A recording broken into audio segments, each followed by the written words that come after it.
Pediatrician, they're not usually looking into the mouth when they're talking if there's breastfeeding issues or even messy feedings with bottles. Yep. It's usually coming to the mom if it's the nipple, right? So the nipple for the bottle Mhm. or for mom, and it's maybe a referral to lactation or Mhm. IBCLC, those types of referrals that they're still not even looking at the oral palate. But again, they're not trained in that. I think the number one sign that we have maybe a tissue, especially a lip tie, is a suck blister on your baby's front lip. Like God made our bodies amazing. Like there's a reason why our nipples are Mhm. circle, and it's to fit the shape of the tongue underneath and then the palate on the top, right? And Mhm. so if either one of those aren't shaped or working properly, that's where we're going to start to get, that's the leaking. That's again the painful.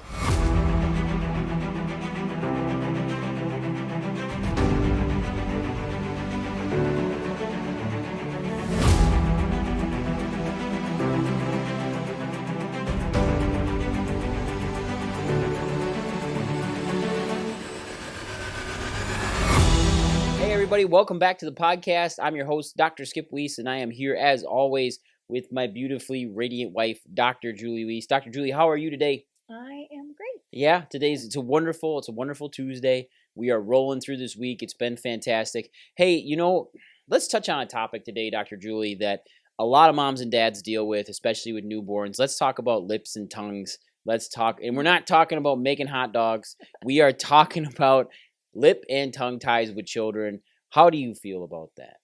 I'm good. I just had a joke go through my head, which is not podcast appropriate. Okay. Okay. Lip tie and tongue tie is something that a lot of parents struggle Mhm. with. A lot of parents deal with in their children. We see it a ton in our pediatric and newborn population, and we actually see it in adults as well. It is something that has been widely researched for well over, I would say, 10 years, if not 20. But in the last 10 years, it's become very common knowledge. It's become very treatable as far as medicine is concerned. It doesn't really exist. I would But say it can be very controversial that yep, a lot of people think that it's a fad and there's yep. no necessity to Hmm. it, that it's no such thing. And, just as more and more research and information comes out, I think it just sheds the light of these are the things that we know. And for years, I mean, when we talk about Hmm. adults have had these issues. They've Yep. had tongue and lip ties, and it explains so many developmental issues that they've gone through. And I think that we've just began to understand the assessment and side effects or the delays that happen when it isn't looked at Hmm. or checked. Hmm. Hmm. That I think that that's why it's now becoming more evident, and I think why people are talking about it more. People are bringing it more forefront in conversations with their providers. The issue is like you had talked about, medically, it's really not talked about because they don't learn about it in school. Therefore, why would you learn about it after school? Secondly, the assessment isn't that great medically. They look in there, they take a peek around with a flashlight or maybe their finger, and if they don't see a massive piece of tissue underneath the tongue or underneath the lip, they will not even diagnose this or give it second thought. Um, and that, to me, that's not okay. Well, and I don't mean, I guess we didn't really follow the traditional route, but when parents come in and they say that they've gone to their baby checkup, Mm-hmm. the pediatrician, they're not usually looking into the mouth when they're talking if there's breastfeeding issues or even messy feedings with bottles. Yep.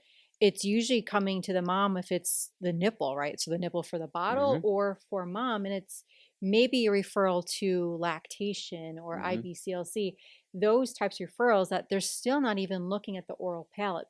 But again, they're not trained in that. No, they're not, and that's 100% spot on because they're not trained in it, and they haven't taken extra classes and hours to learn this. There are some very good dentists out there that Mhm. know how to evaluate for this. There are some excellent lactation consultants that can evaluate for this and do the soft tissue work needed.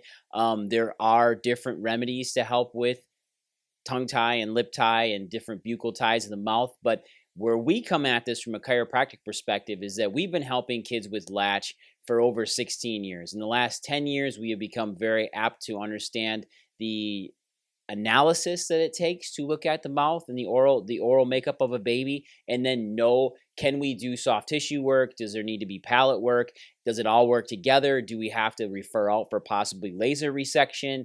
There's a lot here, but we need to understand where to start first. So let's go there. A lot of moms will notice right away if it's very difficult to latch a baby.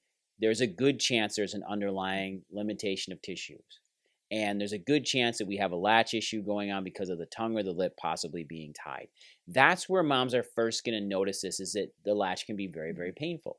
Now, you have breastfed both of our children. Could you talk a little bit on breastfeeding and normal pain of breastfeeding versus not normal pain? Because I think there's a difference. And I've Well, never breastfed a baby, but I think there is. I think there most certainly is a difference, but it's each child is completely different, right? Right. So you could have a wonderful breastfeeding experience and that child could still have a tongue or a lip tie. Mm-hmm. And you could have just an absolutely terrible experience that then you can continue the breastfeeding journey and that child doesn't have any issues. I think the biggest thing when we're starting the breastfeeding, it's going through all the different holds, but even with experimenting with all the different holds, if that baby can't open their mouth wide enough and get those lips to be able to fully, encase the nipple and the breast tissue, I think that is kind of that first sign of, okay, I think something is definitely going on. Yeah, definitely. And moms just need to know what to look for. I think that could be a massive help in understanding just what to look for from a parent's perspective and how that baby actually latches. I think the number one sign that we have maybe a tissue, especially a lip tie, is a suck blister on your baby's front lip. And what that is that's that little cute little dot they get. Looks And like it's they almost get like a little dimple, but Well, it's more swelling. protrusion. Yep, Yeah. it's that cute little thing you see on some babies, and you're like, "Oh, look at them little lips all pouty." And you know what? It's not pouty lips. It's a suck blister, and I can guarantee you that latch from that baby is probably not the Pretty most painful. comfortable, and mom is getting chewed on, and that's not okay. So, moms out there, if you're feeling that change where you feel like there's more of a chewing sensation instead of a suckle lapping sensation, pulling that breast tissue in, there is definitely going to be an underlying limitation there, and there's possibly a lip tie. And if their little lip then tucks like that, which I'm really good at because I don't have a lip tie, but I can tuck that lip, see? And you can do that. But when a baby's tucking, when they're latching, that causes that rubbing. So commonly, your lactation consultants and sometimes a dentist will tell the mom that you need to pig nose the baby. And what they mean by that is that as baby latches and once they're on and you hear them kind of get in there, you just grab that little nose and you lift the tip slightly and it pulls that lip up. But here's the thing. If they are not lip tied, that lip doesn't go up as easy as when they are lip tied because of the tissue implications. And if we can do that, that can solve a lot of breastfeeding uncomfortableness, but that tie can still be a very limiting factor. We had a new one in today with the same issues. We see this all the time. We probably see between 2 to 4 newborns a week that have breastfeeding difficulties, colicky issues, lots of spitting up, lots of gas, and it comes back to latch. But when I asked mom how latch was, she said it was fairly comfortable. Now, being a guy, I don't know what that scale means. Well, and I think that's a voice of reason for everyone because fairly comfortable could be if this is your first and people have maybe told like horror stories or you're expecting the worst, that if all of a sudden like your nipple is fully deformed and maybe you're cracked and you're blistery, but if that's what everybody said, right, just because everybody says that it's common, that must mean that it's normal. It's not. And so I think everybody's pain tolerance to breastfeeding is completely different. Yes. And I think it's just, we can't assume just because if breastfeeding was in, a breeze and after 2 weeks everything was good, especially during the colostrum, right? Like that's the struggle of working through that with the baby. And then once that milk clears, then the whole breastfeeding, situation completely changes. But if But if just something doesn't seem right, or baby is really struggling, or they can't open their mouth, or you don't see that tongue coming out, when they go to latch, it's definitely worth a second look. Yeah, I 100% agree. I think the next steps then that mom can actually look at, since we're talking about this, is nipple shape after baby comes off. Nipple shape should be rounded. It should look like a fingertip. That means that the palate is actually rounded. The tongue is making a U shape and suckling that nipple back. But more importantly is that we're getting the right latch. But if nipple comes out two ways, it's either going to come out flattened or it's going to come out lipstick shaped. And most commonly, it comes out lipstick shaped.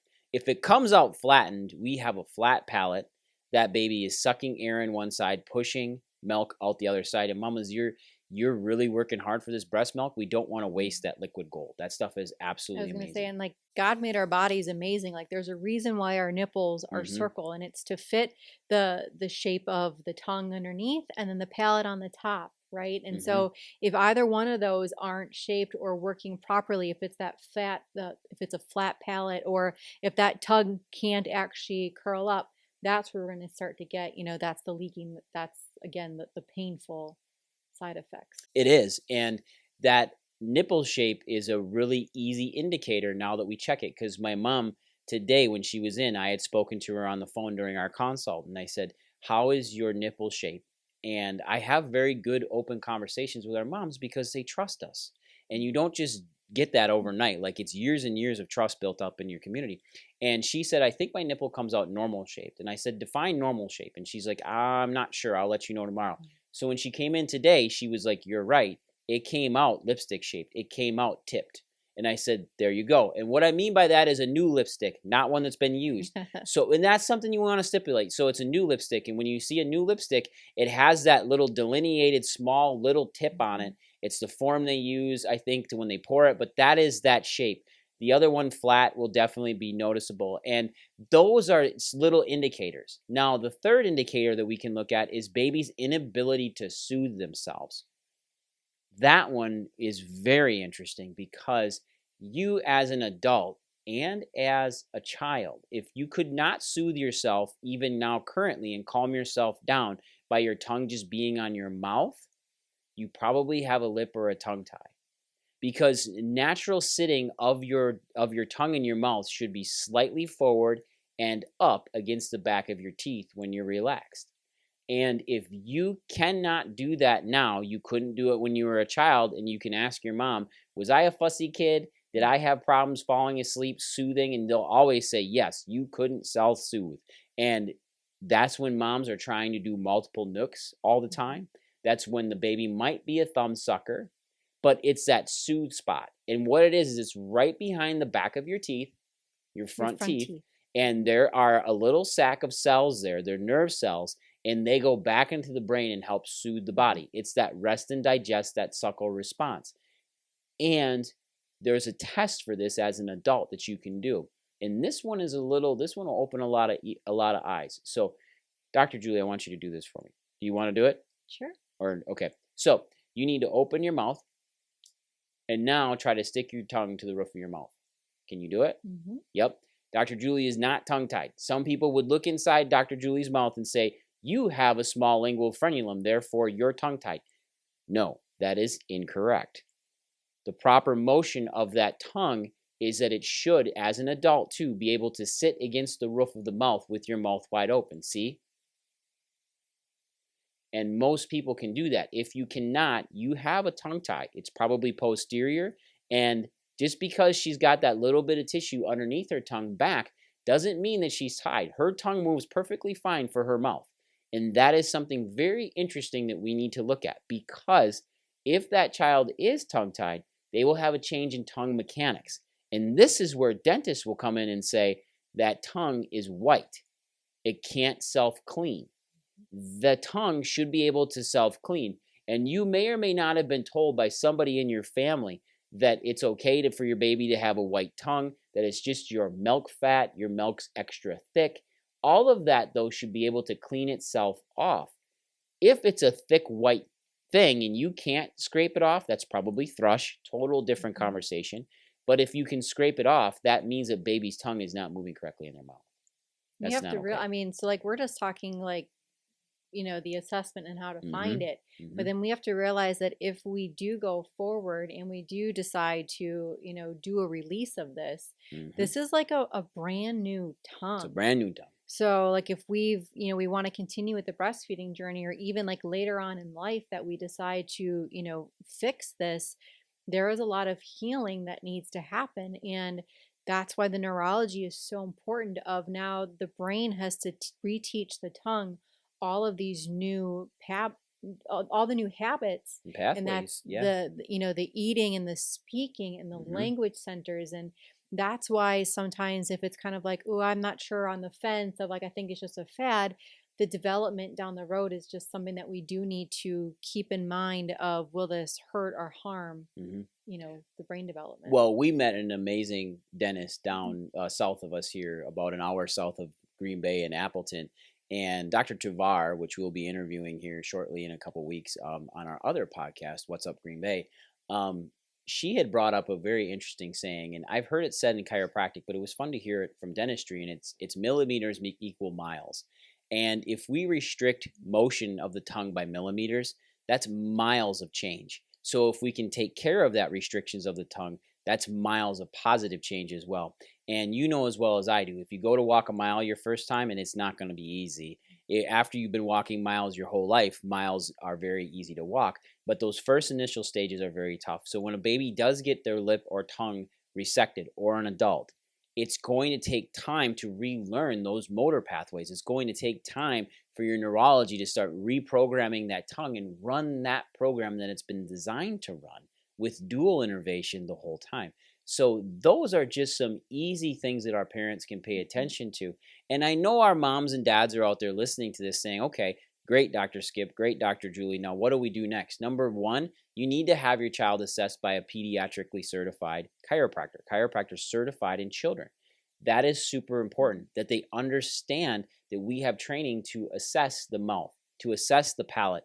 Because here's the thing, the soft tissue that lines the mouth is the exact same soft tissue, a little bit different in thickness and toughness, that lines the vault where your brain sits. It lines the tissue going down around the cord to the bottom of it and then back up. All of this is a closed system, but the tissue is made of the same substances, and it's all attached in different spots. So if we have tissue that's being restricted in the mouth, it will restrict around proper fluid flow around the brain. It'll restrict proper fluid flow around the cord as well. So it directly impacts the neurology of how your child's going to develop. This is why when you see children that are developmentally delayed, there is a strong chance there is ties going on in their mouth, or there is tissue restriction, not necessarily that needed to be resected due to surgery, but could be stretched out, worked out, doing oral work in the mouth. Assessment is key, and knowing where to go then is second to none. Yeah, and it's hand in hand, Yep. right? That we focus on the brain, we focus on neurology. And so even if we're gonna, yes, we need to do this resection, it has to come back to chiropractic, because now we Yes. have to put those right impulses back into the brain for it to be able to learn this new The program. The communication's got to be there. communication is key. Yeah, and the thing is that the nerves that directly innervate the tongue come out of the cranial vault, which means that they exit the skull and go into the mouth. Well, they come out through very tiny holes. In those holes, we teach all over on this. Those holes are made of multiple bones making up that hole. So if some of those bones in the skull are not in the right position due to those ties, due to how baby kept their head during even birth, and now outside, can all come back to showing how the tongue is moving properly or improperly. So after we've had those tissue limitations possibly removed due to laser or seeing a dentist, they still need their neurology checked. They need to make sure that the neurology is communicating properly, and they do not just need the body work of just soft tissue. We're not trying to massage the tongue. Yes, it needs to be stretched out. The lips need to be stretched out to keep those incisions open to allow for proper healing, but that neurology has to be in play. Otherwise, you are just letting that child go back to improper mechanics, which is what they originally learned with those tissue limitations in their mouth. And it's the same thing in adults as well. If we don't change that communication and get that communication back to being perfect and crystal clear, which is what certified pediatric chiropractors can do, we are just paddling up the creek in the wrong direction. And that's not okay. Getting the same results. That's not okay. So there are tons of things out there though. There's different videos on YouTube. There's different sources you can go to. But finding us, leave the comments below if you want our help in this. This is something that we can help you assess. This is something that if you're in the area, we can get you to us, or we can get you to somebody in your area to help look this over. And then what can we do to form the proper healthcare team for you and your baby from birth and pre-birth forward? We just talked about pregnancy. We just talked about infertility in the last few episodes. Like, this all correlates and goes together, doesn't it? Yeah, and I love latch. I love talking latch, as you can apparently tell, because Dr. Julie didn't talk a lot on this one. Sorry. That's okay. It's a topic that's really near and dear to us. Yes. It's, the breastfeeding journey, but ultimately outside of that, if you choose not to breastfeed, this isn't one of those things that's just going to resolve on its own. Yeah, it sets up a myriad of problems, a myriad, and a complete change in digestion in that child. And we can get into that in later podcasts, but if you love this episode, go ahead, click the subscribe button, please. Share this to as many people out there as you can. And I know for a fact, every one of you that listens, there is a mom in your life that you know that is struggling with breastfeeding, having issues, and even if it is bottle feeding as well, that baby is not staying on, that baby is colicky, baby's gassy, spits up, clicks, pops, all of those things when they're trying to latch. There is an underlying neurological issue. There is an underlying latch issue. And if you get them to the right providers, we can help. So share this video to them, get them the education that they need. And we know as well as everyone else out there, an educated mama is an amazing mama. And she's dangerous because she's willing to ask questions and advocate for their children. And guess what? We're here to field those questions, and we're here to help you advocate. So share this out to everybody who you can. Dr. Julie, do you have anything else you want to say today? That was perfect. All right. Take care, everyone. Go out there, get it done. We'll see you all next week. Bye, everyone.